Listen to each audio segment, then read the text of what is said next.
So we're back. Got all of our 12 drumsticks Lollipop. We're going to go ahead and get these seasoned up with some Spanglish Asadero Buffalo Blend. Love this on chicken. Throw some Grizzly Joe's California Dreamin' on these.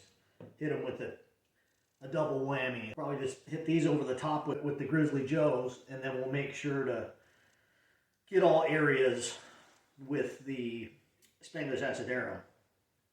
So this is more of a garlic base. A little bit of salt, a little bit of garlic. It's going to add some good flavor.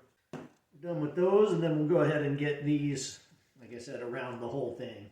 And do it above everything, so if there's any that falls, we're going to go ahead and get it on what's below. Alright, so we're going to do that to all of them, and we'll check back after we're done seasoning all of them, and we'll get out to the barbecue experience.